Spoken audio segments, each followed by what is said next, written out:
The flight attendant stopped, pointed at the black woman in first class, and said, "You don't belong in that seat." What she didn't know was that she had just made a mistake that would shake the entire airline industry. Before we start the story, let us know where you are watching from today, and don't forget to subscribe if you like stories like this. The date was busy with the usual airport noises of boarding calls, rolling suitcases, and quiet conversation. In the middle of the crowd walked Nia, the black woman in her early 50s. She wore a simple navy blue pantsuit and carried a leather handbag and a hardcover book in the other. Her silver-straight hair was pulled back into a neat bun. There was nothing flashy about her, but she had a presence that turned a few heads without even trying. She didn't ask for help or hesitate. She walked straight into the first-class cabin and found her seat with ease. As she put her bag in the overhead bin and sat down, a flight attendant named Karen came over and greeted her. It looked like she had been holding back anger all day. Her uniform was sharp, but she didn't have a smile on her face. She stopped in front of Nia's row and stared for a moment before saying, "Excuse me, ma'am." She said it out loud, "I think you're in the wrong seat." Other people in the train stopped what they were doing to listen. Nia looked up without surprise, her face calm, and she reached into her jacket pocket to get her boarding pass. Karen took a quick look at the ticket but didn't really look at it. "This is first class," she said, as if that answered all of her questions. "You must have a basic economy ticket, probably row 25 or 26. Nia kept her voice steady and said, "No, it's correct. Seat 2A first class, that's what's on the boarding pass." She offered the ticket again patiently, but Karen didn't take it because she had already turned halfway to the front of the plane and was waving her hand to another crew member asking, "Can someone double-check this?" Some people in the nearby seats moved uncomfortably. One of them, a man in his 60s named Roger, peered over his glasses from across the aisle. Another woman, Sophia, who had been sipping her water slowly set down her cup, her eyes fixed on what was happening. She was still sitting there, and I waited for her expression to change, but her eyes were sharp as she watched and remembered everything. Karen turned back to her and said, "Ma'am, I'm going to have to ask you to move out of the way while I do this." Her voice got louder this time. 2 rows back, a young woman named Tara had stopped listening to music and was already watching with her phone held up and the camera tilted slightly upward. Anita didn't argue. She put her book down on the seat and stood. Her movements were smooth and controlled. She never yelled or got angry. She just stood there and let Karen lead her away from the seat she had paid for and the space she should have been in. The cabin got quieter not. There wasn't much talking because no one knew what to say. Everyone had seen what happened but wasn't sure what it meant yet. Karen led a woman to the front galley while looking over her shoulder as if she were trying to avoid eye contact with the people watching. Anita followed behind her, her face calm and her hands steady. Whispers started to spread among the first-class passengers. Roger leaned toward Sophia and said quietly, "She had the boarding pass."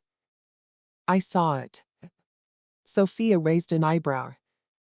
The attendant didn't even check it properly in the galley. Karen pulled out a small tablet and tapped the screen with her sharp fingers. Anita didn't say anything. She stood tall and looked at Karen with calm eyes as she tried to calm down the situation. Karen finally spoke into her headset. "I have a woman here saying she's in seat 2A, but I don't think she's supposed to be there. Can you confirm her name on the manifest?" Anita listened with her lip clenched while she spoke. The date agent replied, "Passenger name is Nia Wells, first class confirmed, paid, checked in over an hour ago. Is there a problem?" Karen blinked, but her mouth didn't open fully. "No problem," she mumbled, and quickly ended the call. She didn't look at Anita right away. Instead, she stared at the wall and took a deep breath, as if she wasn't sure what to say next. Before she could say anything, the curtain behind them parted, and the captain walked into the galley. His name tag said Captain Reynolds, and his voice was calm. "Is everything okay here?" he asked, looking between the two women. Karen quickly straightened her back. There was some confusion about a seat assignment, but it's all taken care of now. Nia didn't move or smile. "It wasn't confusion," she said in a clear, soft voice. "It was assumption." The captain looked at Karen and then at Ada. He looked at the ticket she was still holding and asked, "Are you all set in 2 men?" Nia answered, "Yes, but I'll wait here until she says it." Karen's face turned red, and her eyes darted to the captain. Then to the curtain, and finally back to Nia. She swallowed hard and said, "Your seat is confirmed, ma'am. You're welcome to return." Anya gave a single nod of thanks, and that was all she needed. With that, she turned and walked slowly back toward the cabin, where people watched in silence. Karen stayed behind, frozen, the weight of what had just happened finally settling on her shoulders somewhere near the back of the plane. Terror pressed the record button as Anya stepped back into the first-class cabin. There was a lot of silence, and everyone was looking at her. Some people looked away quickly, pretending to be focused on their phones or magazines, while others watched openly. Roger gave her a small nod as she went by, and Sophia gave her a faint smile to cheer her up. Ada went back to seat 2A, picked up her book from where she had left it, and sat down without saying a word. The air felt different. It was tense and uncertain. Even people who hadn't paid much attention earlier could feel it. Tara, who was sitting a few rows back, had stopped pretending to scroll through social media on her phone. She whispered to the man next to her while resting her knee and recording. She didn't yell or argue, but you could tell she wasn't going to let it go. The man just nodded, his eyes still fixed on the front of the cabin. Karen returned a few moments later, her posture stiff and her face blank. She walked past Nia without a word or even a glance, going straight to the galley instead of checking on first class and staying there. A different flight attendant, Mia, came out moments later and quietly started checking on. She stalked by Anna's seat and asked in a low voice, "Ma'am, would you like something to drink?" Anika looked at her and said, "Not right now." In the back of the plane, Tara finally stopped recording. She whispered to herself, "This is going to blow up. They messed with the wrong woman." She didn't know who Anita was yet, but something about her calmness and quiet strength made it clear that this wasn't over. Tara posted the clip to her story with a short caption she had a. Even though she had a first-class ticket, they still tried to move her within minutes. Back in first class, Anita stared out the window, her mind sharp but her face calm. She wasn't surprised by what had happened. She had seen it happen many times before in different places and under different names. But this time was different. They had done it in front of witnesses and to someone they clearly hadn't taken the time to research. She reached into her bag, pulled out her phone, and typed a short message, "Situation developing flight 228 IL." She put the phone away and opened her book again, her eyes skimming the page as she thought about things far away. In the cockpit, the captain was talking quietly into his headset to the airline's operations team. "Passenger situation has been noted. There may be fallout. You'll want to flag this on the other end." The response was short. "Who's the passenger?" the captain asked, looking down at the manifest. "Nia Wells went in," he said. There was silence for a moment, and then a quiet reply. In the main cabin, Tara checked her phone and saw that the number of views was growing by the second. Within 10 minutes, her short video had been reposted by a well-known activist account with millions of followers. Comments were pouring in, with some people being shocked and others being furious. The words "first-class black woman" and "discrimination" kept showing up on the screen. Someone had already added subtitles to the video and posted it with the caption, "She stayed calm, they exposed themselves." Back in first class, Mia kept moving down the aisle, offering water and jackets to help ease the tension that was still in the air. Roger leaned toward Nia and said, "That was handled poorly." She looked at him with a small smile and said, "It happens more often than you think." In the galley, Karen gripped the edge of the counter with her palms sweaty and checked the system again.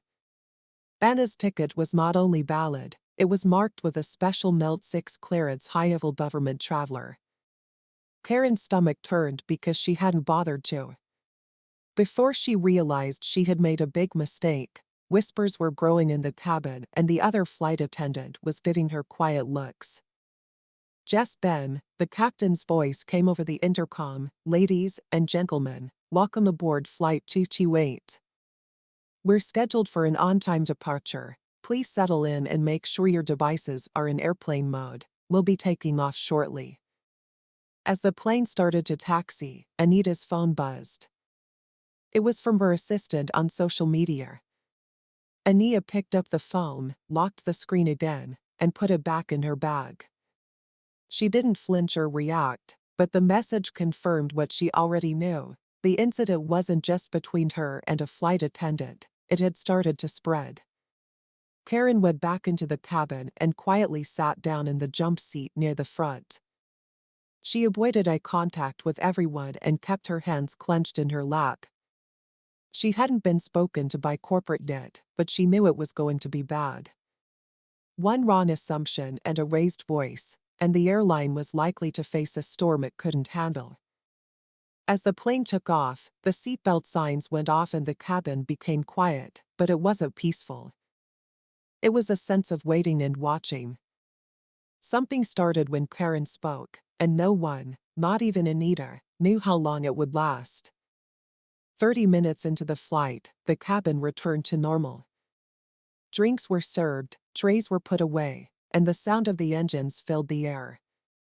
The unease hadn't got away. It was just hiding behind quiet glances and unfinished thoughts.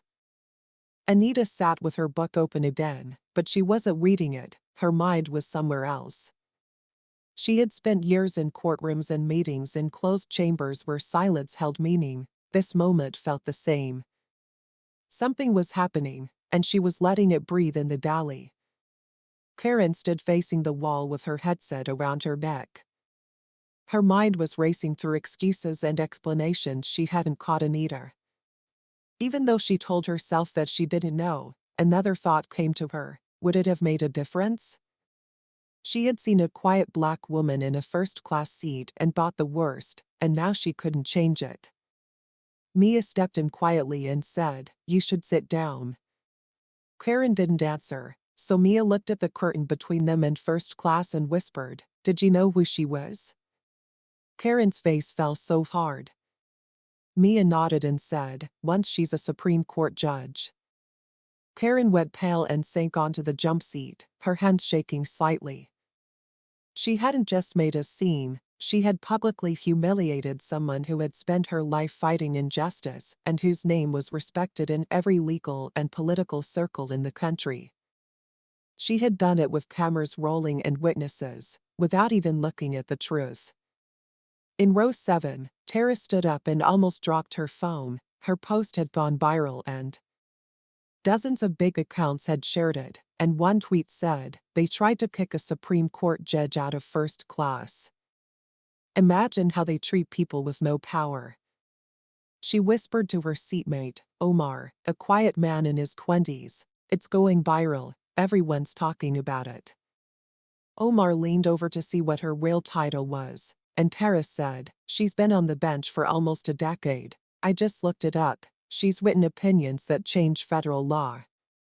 Omar stared at the screen. They tried to move her around like she didn't belong, and Tara sat back and shook her head. They had no idea who they were messing with. At the front of the plane, Aniana finally put down her book and looked out the window. The clouds were endless and white and soft, and they weren't touched by the world below. She didn't need to speak, she had already said enough without saying anything. The flight went smoothly, but the tension on board only grew.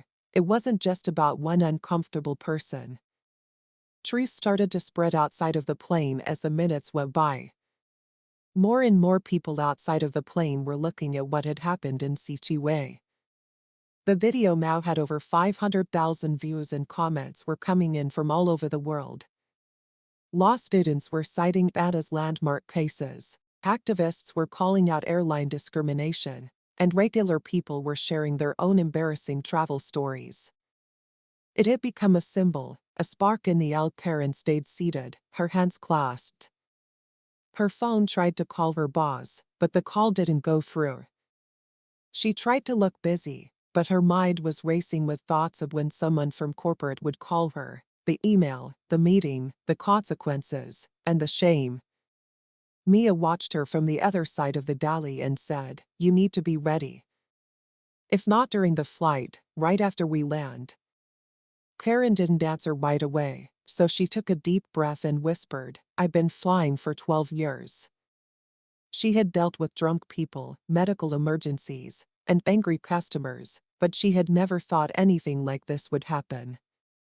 "I didn't think she was anyone important," she said. "That's the problem, you didn't think she deserved to be important. You made a decision based on nothing but how she looked." Karen's mouth tightened, she knew Nia was right. Up in seat 2A, Anita checked her phone again. Another message had come in for her chief clerk. "Media requests are coming in." She didn't answer right away because she needed time to think about each step before she took it. She had learned a long time ago that when people were expecting emotion, silence could be more powerful. She wasn't going to make this into a loud, angry fight because that wasn't her style. Her strength was in strategy, making sure that every move hit where it mattered most in the row behind her. Roger leaned over to Sophia and asked quietly, "Do you think she'll sue?" Sophia shook her head, "She doesn't have to. The internet is already doing the job." Across the aisle, a young couple was reading about her on their phones. One of them whispered, "She once ruled on a case that changed how schools discipline students. She's not just another judge, she's one of the few who's actually made things better." Tara noticed everything, the whispers, the research, and the way people were slowly going from confusion to admiration. She opened her notes app and started typing. She didn't know why yet, but she felt like she needed to write this story down. Then, in the middle of the flight, the seatbelt signs went off and the captain's voice came on again. This time, his tone was a little different. It was more measured and serious. "Ladies and gentlemen," he said, "we appreciate your patience and cooperation. We want to remind everyone that respectful behavior is expected at all times on board. If any passenger has concerns or questions, our crew will address them appropriately." It wasn't just a general reminder, everyone knew it was a quiet signal that the airline was now aware of what was going on and was watching Anna. She didn't smile or smirk, but her eyes, which were calm and steady, showed that she knew what that announcement meant.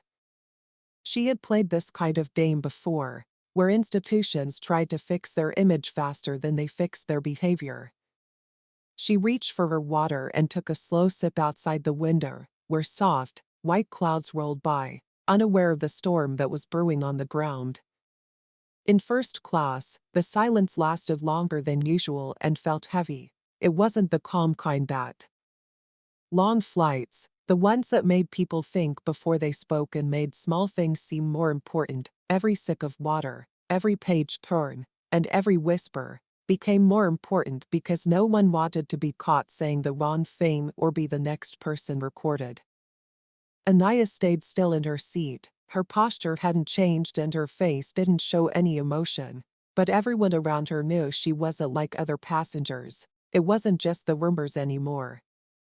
A younger man named Felix had quietly confirmed it to a curious passenger, "That's Justice Wells. She's on the Supreme Court." The news quickly spread through the rows, not with excitement but with quiet awe, since most people had never met a judge before, let alone someone that high up. Now they all knew that the woman they had seen being pushed to the side was one of the most powerful lawyers in the country. In the galley, Karen's hands were shaking as she scrolled through her phone on social media, and her face was looking tired. There were multiple angles of the video, and comments and tags from people tagging the airline, legal experts, and reporters trying to figure out which airline and flight it was. She knew it was only a matter of time before the company released a statement, and she already had a feeling about what would happen next, a suspension review and maybe even more. She looked up. Suddenly, the cockpit phone rang, and Nia answered it. After a few seconds of careful listening, she looked over at Karen and said, "Corporate jest." She confirmed who she was and said that you need to write an official apology before we land. Karen's mouth dropped as she heard Nia say that they were only giving her one chance to show that they understood what she did. Karen slowly nodded, her chest tightening as she said, "I didn't mean to." Nia looked at her carefully and said, "It's not about what you meant. It's about what you did and how many people saw it back in the cabin." Anna leaned her head slightly. While she closed her eyes and leaned against the headrest, she wasn't resting. Her mind was busy going over every detail: Karen's tone, the reactions of the passengers, and the crew members who stood by, not knowing what to do. She had seen systems fail before and knew the signs, but what struck her most was the silence, the kind that didn't come from respect but from discomfort, that showed how quickly people turned away when things got awkward.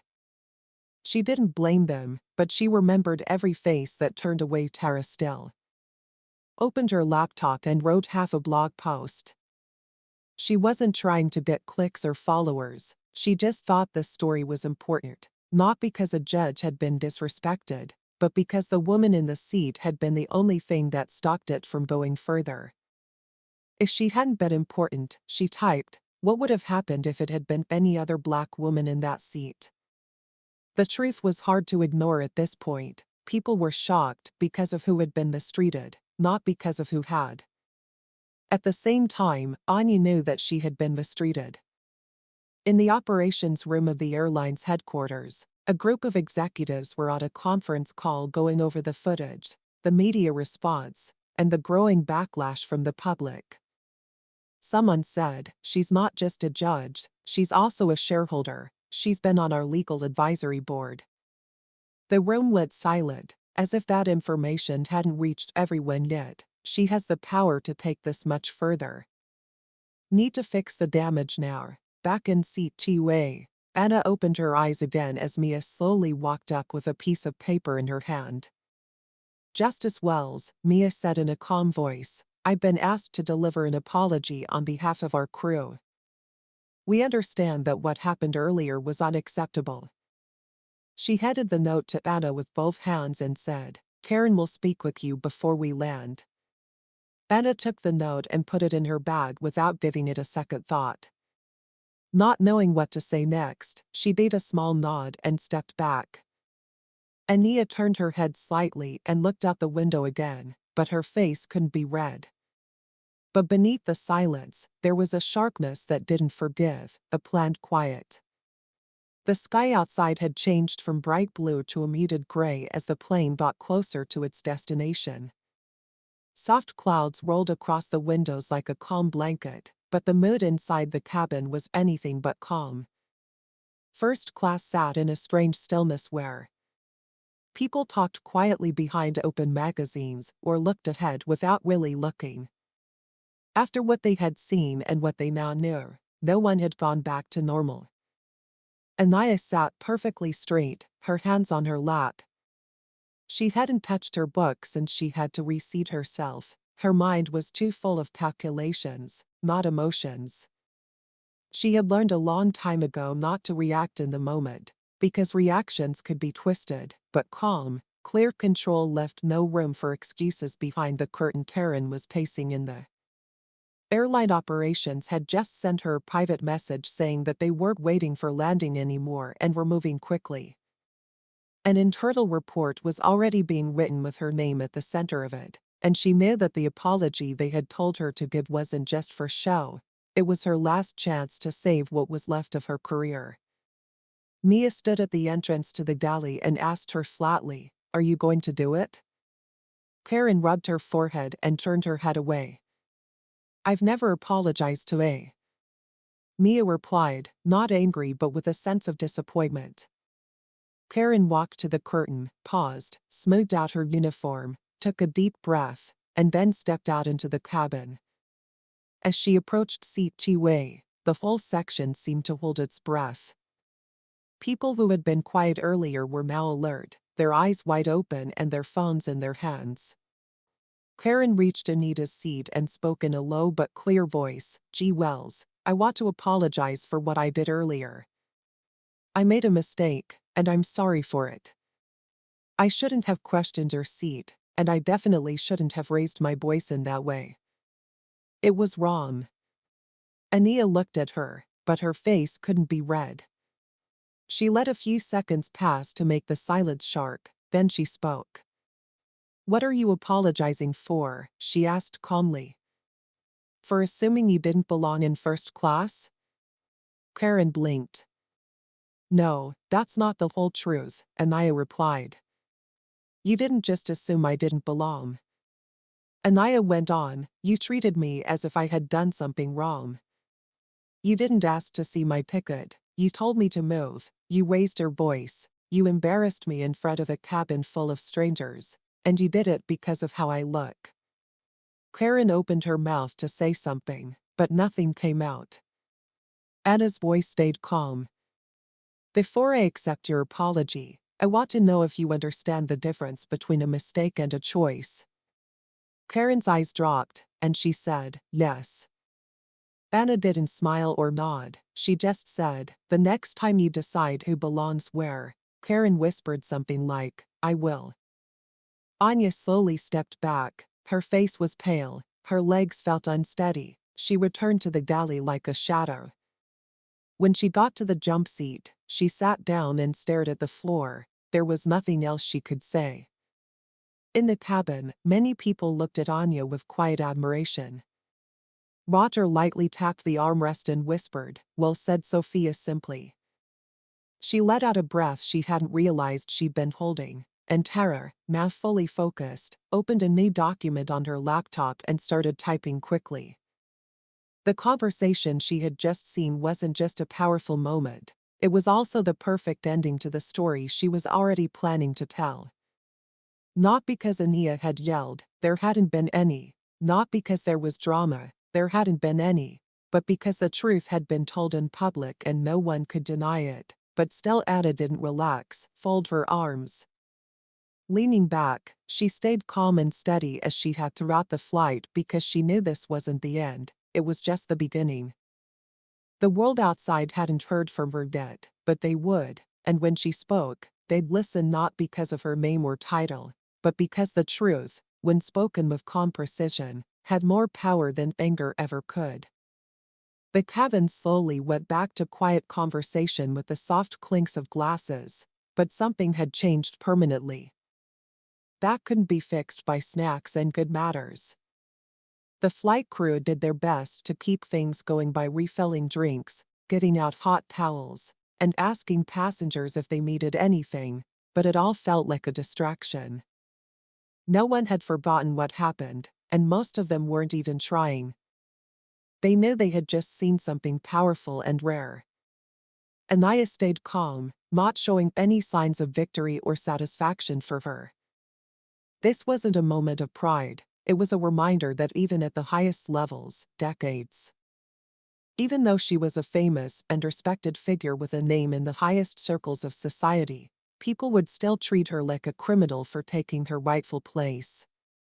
She knew this to be true, but now other people had seen it for themselves, and it had been recorded. Terry typed nonstop, her fingers moved quickly, but her thoughts were even faster. She wasn't writing an article anymore, she was writing something bigger, a personal piece that showed how these events weren't just about one person or one incident, they were about a quiet, everyday pattern that too many people didn't pay attention to. She had flown dozens of times and seen things like this happen over and over again. This time it went public because the person who was being bullied could fight back, but what about the others who couldn't? She looked over at the couple across the aisle, who were both still scrolling through news on their phones. It was everywhere now. The woman whispered, "Looks like someone just tweeted that airline stock is dropping." Her partner leaned in. "She hasn't even said anything public yet, can you? Imagine what will happen when she does that in the premium economy section further back." Omar checked his phone and looked at the new headlines. One said, "Supreme Court Justice mistook for seat intruder on first-class flight 1R. Another said, "Parsher Airlines scrambles after judge's public humiliation goes viral." He asked Tara if they were going to wait until landing to make a real statement, and she shook her head. "They're probably writing 5 drafts right now, and none of them will be good enough in the cockpit." He carefully listened, nodded once, and then hung up. Then he made another short announcement. "Ladies and gentlemen, thank you again for flying with us. We'll be starting our descent shortly. Please make sure your seat belts are fastened and all car carry items are stowed." His voice was even, but there was a slight tension in it, the kind that comes from knowing he was flying straight into a media firestorm. In the galley, Karen sat hunched over, still in uniform, but her. After the apology, she was told to stay seated and wait for instructions. "They'll talk to you once we reach the gate," Nia had said. Karen nodded without looking up. She had already checked her employee portal and saw that she had a meeting scheduled for an hour from now. This meant that someone had already started writing a formal report about her. Her future with the airline now depended on a board she would never meet and on the memory of a woman she had tried to ignore back in seat 2A. Nia closed her eyes again, not to sleep, but to think about the news she had already gotten from her assistant. The video had been seen by lawmakers, lawyers, and even other judges. Her inbox was full of messages offering support. Others were silent in a professional way, but what mattered most was what she did next. She reached into her bag, pulled out her phone, opened a blank email, addressed it to her communications team, and typed, "Prepare controlled statement, no names, no anger, just the truth, focus on dignity, systemic patterns, and accountability." She hit send and put the phone away. Her goal wasn't revenge, that was never her goal. She didn't want anyone to lose their job. She wanted the system to be forced to face itself, including the racism that was hidden behind smiles, the assumptions that were built into customer service scripts, and the policies that gave power without consequences. As she looked around the cabin one last time, some people looked away, others looked her in the eyes, and most of them had the same awkward, respectful, and ashamed look. She had seen it happen in courtrooms, conference rooms, and board meetings, the moment when people realized what they had let happen by remaining silent.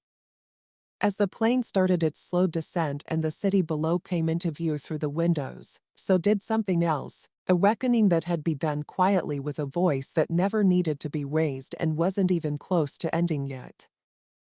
As the wheels touched down on the runway, the cabin jolted a little, and some passengers clapped out of habit, but this time there was no happy ending. There was no excited talk about getting home or connecting flights in the air. Instead, the whole plane felt tense, like everyone knew they had just been through something much bigger than a flight, something that wasn't over yet. When the plane landed, Anita stayed seated with her hands resting gently on her lap.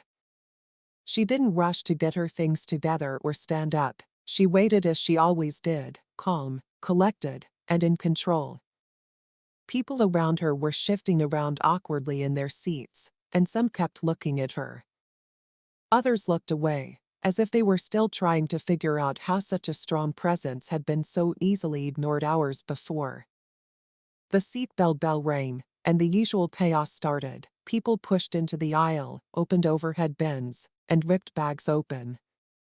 But Anita stayed still. She didn't want to be one of the first to leave. It wasn't about leaving quickly. It was about what was on the other side of that door. Tara stood in her row, laptop mouth packed, and took a quick glance at Anita's seat. didn't say anything because she didn't want to bother her, but the look in her eyes said, I saw it, I recorded it, I shared it, and now the world knows. Anna met her gaze with a soft, almost imperceptible nod. At the front of the plane, the door hadn't opened yet, but 2 airport security officers were waiting just beyond the jet bridge, talking with a tall woman in a dark suit who was working for the airline as an operations executive.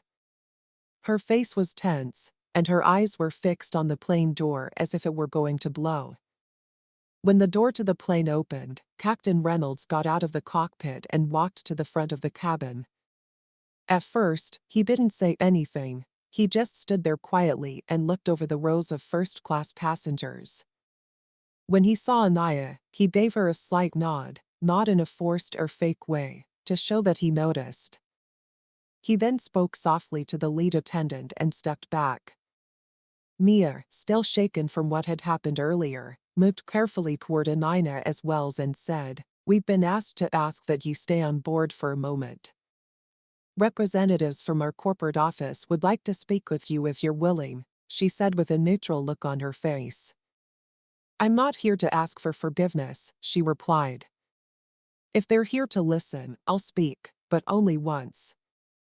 Nia nodded and stepped back to make room for Karen, who stayed in her jump seat and clenched her hands so tightly that they turned white. She had been told not to move, not to speak, and to stay on board for questioning after all passengers had disembarked. Her thoughts were scattered and wild.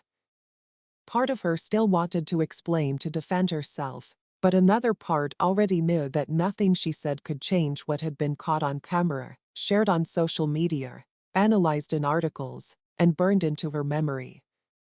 As people started leaving, some stopped by Anya's seat and said, Thank you. Roger stopped holding his briefcase in one hand and said, Thank you. Anya nodded, no need for more. Sophia followed with a low voice, I didn't speak up, I should have, you still can. Ania replied, Don't wait for the next one. Tara walked by last, but she didn't. She didn't say a word, she just held her phone to her chest for a second, almost like a silent salute, and then she walked toward the exit, her eyes burning with determination. When the last passenger left, the cabin door finally opened, letting the airline executive in along with 2 security officers. Dana looked around and saw Anna right away. She carefully walked up to Justice Wells and stopped in front of her, saying in a practiced but polite voice, On behalf of our airline, I want to personally apologize for the way you were treated. We will be conducting a full internal investigation into this matter today. The flight attendant involved has already been put under review. Anita didn't move, she said, I'm not here to protect your company. I'm not interested in performative apologies. What I want to know is how do you plan to change a culture that allowed this to happen in the first place? Dana's face tensed. She was expecting anger. She was ready for outrage, but what she got was a calm demand for real accountability. We've already started making new training programs and reviewing hiring and behavior policies. We'll be putting out a formal statement within the hour. Anya looked at her and said, That's a start. But let me be clear, I will not be silent. I will speak publicly, and when I do, I will be asking your company the same questions I'm asking you now. Dana slowly understood. Anna stood up, gathered her bags, and paused before walking down the aisle. She turned to Karen, who hadn't dared to look up. What happened today wasn't just about you, she said. It should worry you more than losing your job. With that, and walked past the executive, the officers, and into the jet bridge. She did so with grace, steadiness, and silence. Behind her, the cabin was still. The story wasn't over, it was just waiting for the next part. The airport terminal was busy as usual, with people rushing to make connections and family reuniting announcements resounding from above. But something was different at gate 47. There was a quiet stir near the arrivals area. Several reporters, camera crews, and legal observers stood with their eyes fixed on the glass doors leading from the jet bridge. They were waiting for a celebrity or a sports figure. They were waiting for the woman who had calmly shook up an entire airline. When Anita came out, her steps were measured. She walked with the same grace she had shown throughout the flight. She wasn't hurried. She didn't stop for questions. She didn't smile for the cameras. Her phone buzzed in her coat. There would be time to talk, but it would be on her terms and in her own way. Dana Brewer followed a few steps behind her, clearly not sure whether to stay close or move away. An executive's presence was expected, maybe even necessary, but Anita didn't slow down for her or acknowledge her. This moment didn't belong to the airline, it belonged to the truth. Tara stood near the back of the crowd, trying not to draw attention to herself. Her video had now gotten over 2 million views. Dozens of outlets had reposted it, and journalists were. Her blog post with screenshots as headlines was set to go live in 20 minutes, and her inbox was already full of interview requests. But she didn't feel proud yet. Instead, she felt responsible. She had recorded a truth that could no longer be denied, and now the world was watching to see what would happen. A law professor from the university in the city was also waiting. She knew Nia from conferences, panels, and landmark court decisions, but she hadn't expected to see her under these circumstances. She wasn't surprised that even now, Nia held herself with more power in silence than most people did with microphones. Security guards stood quietly on either side of the path, not to protect anyone but to keep the chaos under control. Anita walked straight through, never looking up at the growing crowd. She left through a private doorway and was met by her assistant Elias, who was holding a tablet and looking as calm as ever. "We're already planning segments for the evening news," Elias said as he walked next to her. Made their way to the car. "You're trending on every platform," Elias said. "The airline just released a basic apology. It's being called weak." Nia gave a small nod in agreement. "They're planning a press conference this evening," he said. "They'll likely offer compensation, training plans, and public statements that's not enough. They want this to pass with minimal fallout. I want structural change," she said. Elias didn't answer. He just opened the car door for her and handed her a tablet with a draft of the public statement. After reading her earlier message, she looked at the screen in silence and then spoke clearly. "Don't make it about me, make it about the pattern." She then added 3 cases of similar treatment that had been confirmed as real, and she ended by calling for federal policy reform and customer bias training across all major travel industries. Elias nodded. "I'll have the final version ready within the hour." As the car pulled away from the terminal, Anita finally let out a breath, not from exhaustion but from the weight of her plan. What happened today wasn't unusual. She had spent her career writing decisions about discrimination, bias, and institutional failure. But this time it didn't come from a courtroom. It came from a cabin at 30,000 feet in front of regular people who couldn't say they weren't aware. Back on the tarmac, Karen was led out a side exit by an employee in charge of internal affairs. Her uniform was wrinkled, and her face was blank. No reporters were waiting to record her story, and she was told that she would hear from HR within 24 hours. Placed on immediate leave pending an investigation. She had no words for the officers who walked her through the hallway and no thoughts left to explain herself. She only had a sinking realization that one moment of unchecked judgment had turned into something permanent and irreversible. As the news spread outside of the airport, stories from other passengers began to come out in the form of tweets, posts, and videos. Black doctors were denied access to lounges, Latina women were questioned about buying expensive tickets, and families were asked to switch seats by accident. People weren't just feeling sorry for Anna, they were remembering that by the time she got home, her statement had already been made public. It was short and to the point. It didn't name Karen or the airline by name, but it said everything that needed to be said. This was never about a seat. It was about how quickly people judge when the person sitting in comfort doesn't match what some expect to see. I don't want apologies. I want systems to. If they don't want to change, they will be forced to because silence is no longer acceptable in courtrooms, on airplanes, or anywhere else. The response was immediate. Messages poured in, articles were rewritten, advocacy groups sent public letters and statements of support, and airline competitors said they would review their own internal procedures.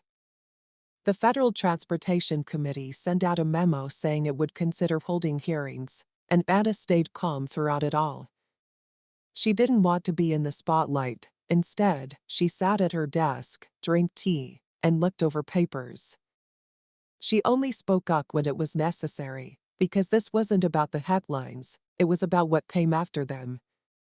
As night fell over the city, the storm hadn't slowed down. In fact, it was getting stronger. News networks interrupted their regular shows with panel discussions and breaking news alerts. Talk show hosts started their monologues with references to the incident. Editorial headlines asked hard questions like, how many times has this happened off camera? Do first-class rules apply equally to all?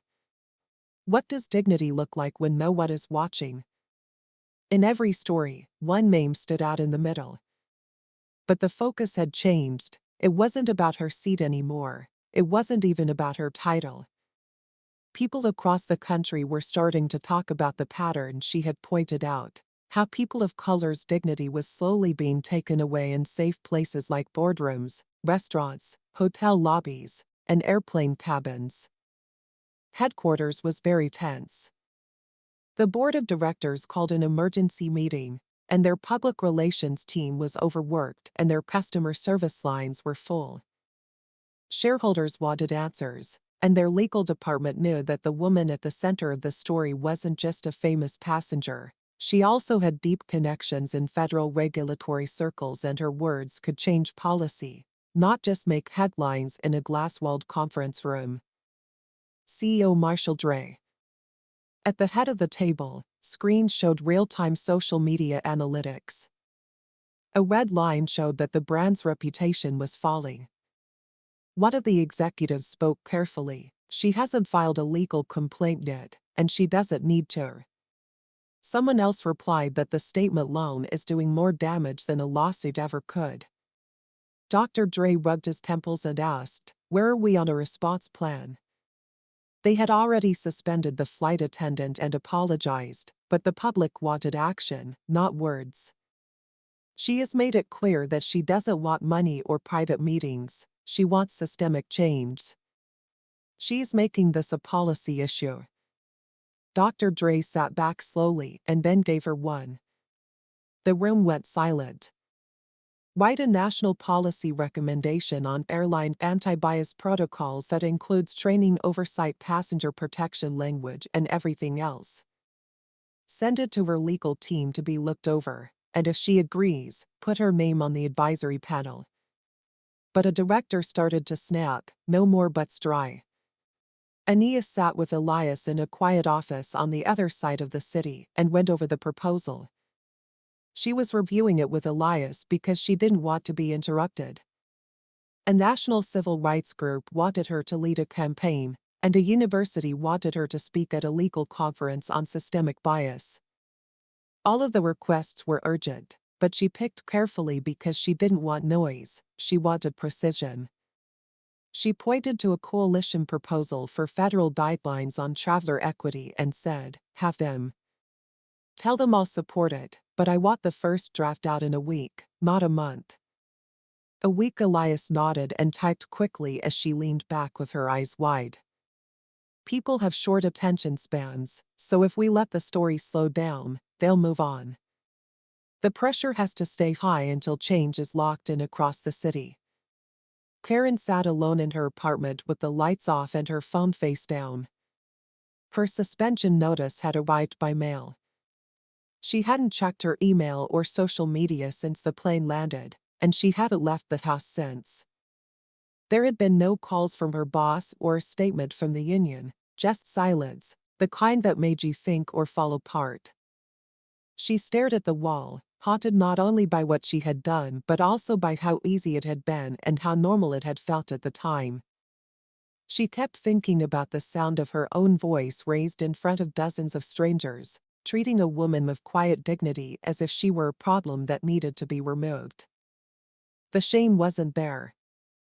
Although it wasn't public yet, it was sharp, private, and unrelenting, and Karen knew deep down that the worst part was that if there hadn't been a video and Anya hadn't been so powerful, she might have done it again and no one would have stopped her. Back at Anya's house, the living room lights were dim and the city shone through the windows as she sat at her desk and thumbed through her notes, ignoring the buzz of her phone. She had just gotten a message from a senator with whom she had worked on past judicial nominations. The message said, "If." Annika stared at the screen for a long time and then closed the message, not out of fear but because she was focused. She didn't want to become a symbol or anyone's hero. She just wanted to make sure that the next time a black woman sat in CTWA, she wouldn't have to defend herself, explain herself, or prove anything. She'd just sit like everyone else and be left alone, and she wouldn't stop until that was the case for everyone. The next morning, she arrived with. The headlines no longer needed dramatic language to get people's attention, the facts were enough. Justice Nia Wells rejects a private settlement and calls for national standards. A federal committee holds a hearing on racial bias and air travel. Airlines get ready for industry-wide oversight. The story had changed from one of outrage to one of reform. What started as a viral video became a national conversation overnight that wasn't just reacting but also starting to organize. In her home office, Anita moved with quiet focus. Her desk was now covered. It wasn't legal briefs or case summaries that she brought with her, but rather outlines for proposals, written language for legislation, contact lists of equity advocates, educators, transit workers, and even former flight attendants who had already reached out to support the cause. This wasn't just a one-issue campaign, it had turned into a movement, and she was the unwilling but determined face of it. Elias walked in with 2 mugs of coffee and a brand new printed report. "They're calling it the Wells Standard," he said, putting the report next to her. Anna raised an eyebrow and said, "That wasn't the goal." She then replied quietly, "I know Elias said that, but that's how people work, they set the standard they want to follow." She didn't say anything else for a moment while sipping her coffee, and then she said, "Then we make sure the standard is worth following." Elsewhere in Washington, D.C., in a sleek government building, plans were being made for an emergency hearing by a special committee on civil rights in public transit. The committee had set the date for an open session. The next week, Nia Wells' name was written on a placeholder at the witness table, but no one had publicly confirmed that she would be there. Officials were hoping that the chair of the committee, Representative Harris, had personally asked her to be there. In his letter, he said, "We need your voice not as a victim but as a builder of what must come next." Meanwhile, Dana Brewer was in a long meeting with the airline's executive team in another part of the city. Her hair was pulled back and her suit was neat, but her tone had changed. She was no longer in. She was trying to fix the problems, and our legal team confirmed that she isn't going to file a personal lawsuit. That's not her plan. Dana told the group that she wasn't after money or attention, she was after accountability, and if we don't act like we know this, we'll fall behind the rest of the industry. A senior manager frowned and said, "You want us to let her lead a policy rewrite?" "I want us to follow her lead before we're forced to." Dana replied, "We need a full overhaul." There was a moment of silence, then a quiet agreement that fear was no longer the main topic of conversation. The truth was that they had been caught failing in public many times, and now someone was holding up a mirror and refusing to let them look away. Back at Anna's office, her phone rang again. This time it was a retired airline executive in her 70s who had been following Anita's career since her early court appointments. "I've seen this industry make excuses for decades," she said. "If you push this through, it won't just protect passengers, it'll protect employees too. There are people inside these companies who want this change more than you know, but they've been too scared to start it," she said. And Nia listened, quietly nodding. When the call ended, she leaned back in her chair and looked out the window at the sunlight. She hadn't been fooled about how long reform would take or how hard it would be, but now she wasn't. Many people spoke out, some in private, some in public, some with their names on it, and some without. They were all tired of watching and doing nothing. Later that same day, a small but significant event happened. The airline's board voted to approve the initial draft of the Wells Advisory Protocol, a new internal program that would record, report, and respond to incidents of discrimination within the company, not with apologies but with investigations, real consequences, and real change. The first clause in the protocol was simple: every. The clause wasn't just approved, it was signed into policy. That evening at sundown, Nia walked through her neighborhood quietly, with her coat buttoned and her phone off. She wasn't carrying a security detail, she was just another person on the street in the city. Some neighbors smiled and nodded, but they didn't know what to say. What mattered more was something much quieter. The systems that used to ignore people like her had been shaken, but not by protests or lawsuits. By refusing to move, she made the first move, and now with the eyes of the nation watching, those systems had to change or be changed. She was waiting to see who would follow. 2 days later, the hearing chamber at the Capitol was packed with reporters lining the back wall, making sure their equipment didn't block the view. Rows of congressional aides took notes behind their laptops, and people sat shoulder to shoulder, whispering quietly.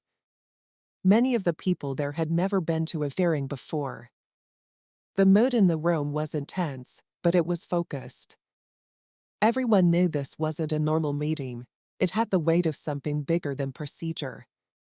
At the front, members of the Committee on Civil Rights and Equity in Public Transit sat with their nameplates shining under polished microphones. They shuffled their papers and whispered to each other, occasionally looking toward the double doors and then opening them. Nia Wells walked into the chamber with the same poise she had shown on the plane, her shoulders back, her eyes steady, and her steps slow. She wasn't in a hurry and wore a charcoal gray suit with no jewelry showing. Her silver-streaked hair was pinned back in place, and Elias stayed a few paces behind her with a small briefcase and a folder of prepared notes. Anita didn't have anything with her, not a bag, not a phone, not even a notepad, because she didn't need one. As she sat down at the witness table, the noise in the room died down.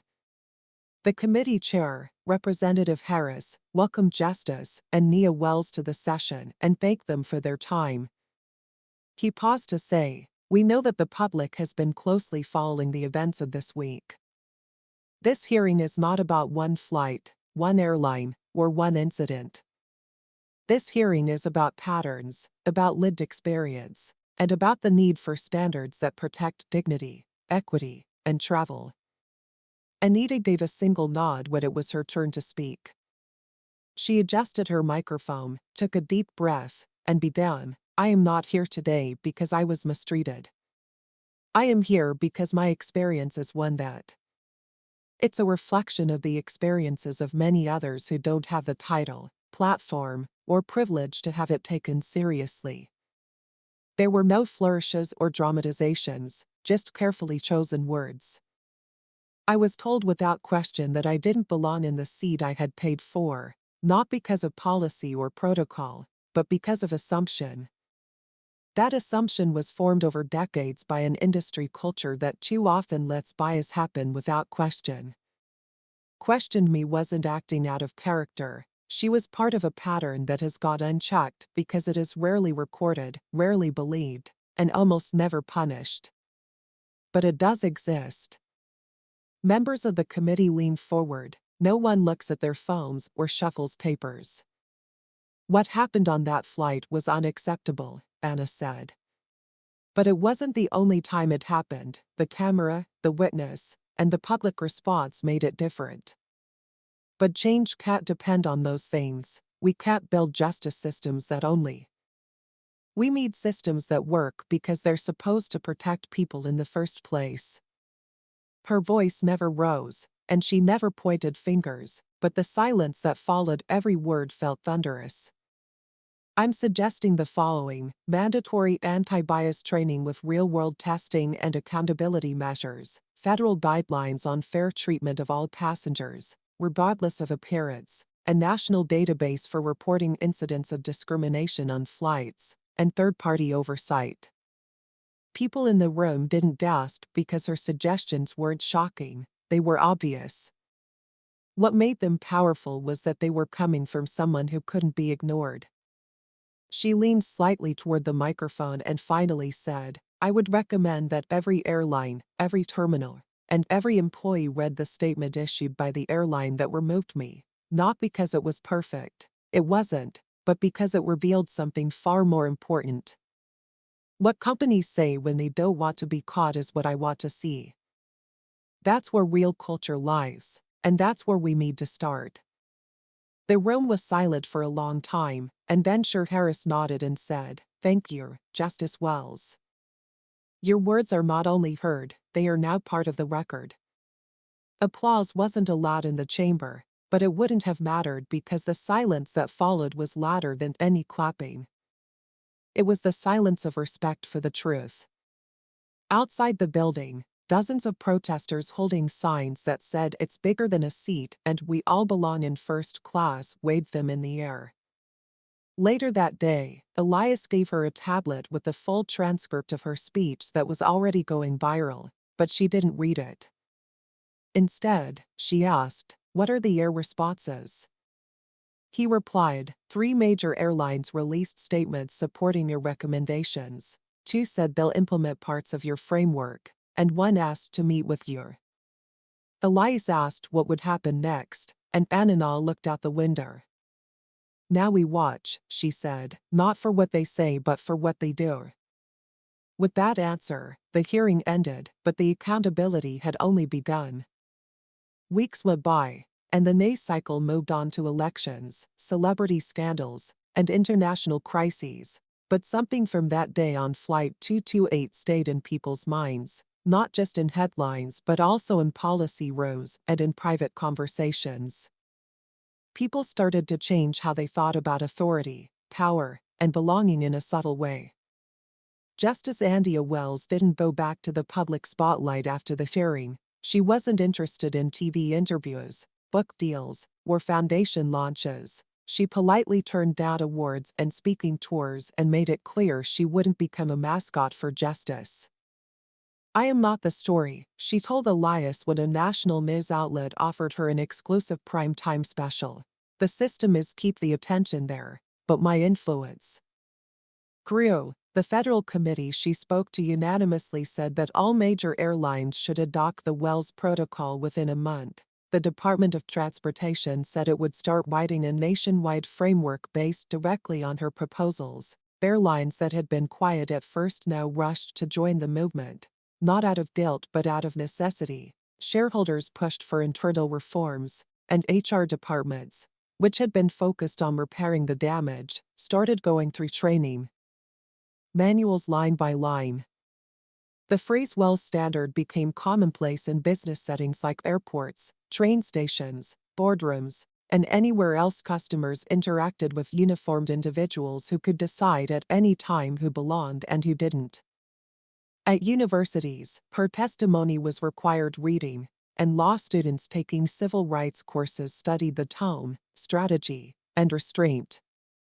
Professors used it to teach the difference between moral outrage and systemic change. On the streets, smaller stories of passengers standing up for each other employees started to come to light. To fight back against bias, they had ignored a similar incident involving a Latino man in business class who recorded it and used Anita's story when filing a complaint. The airline acted right away, not because of the video, but because of the precedent. Even Karen's name, which had been whispered in anger, was erased from her personnel file, and she was officially fired. There was no press release or statement, only a quiet email from the airline's executive board that said, "No tolerance for implicit bias at the cost of dignity."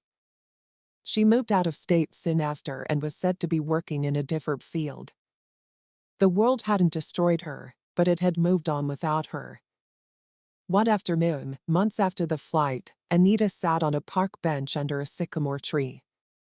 She wasn't wearing a robe or suit, just jeans, a sweater, and an old scarf she'd had for years. A young woman, maybe 22 or younger, nervously approached her with a notepad in hand and asked, "Are you?" Anya politely said, "Yes," and she did. "I was in law school when it happened, and I almost dropped out because I didn't think the system would ever change. But when I saw you speak at the hearing, it made me believe again, and it made me stay." Anna looked at her carefully and said, "Make sure your reason for staying becomes someone else's reason for fighting." The girl nodded her head and left without saying anything else. She hadn't asked for a picture or posted it online. It was the kind of encounter that didn't trend or go viral but stayed eyeless. A few minutes later, with a folder of papers, "You've been invited to sit on the advisory panel for the Department of Transportation. They want your advice as they draft the national equity policy." Anietta took the folder, opened it, and read it for a moment. Then she closed it and said quietly, "Tell them yes, but only if we have voting power, not just ceremonial power." Elias smiled and added that clause. Anietta laughed a little, stood up, and brushed the leaves off her coat as they walked toward the sidewalk. She stalked for a moment.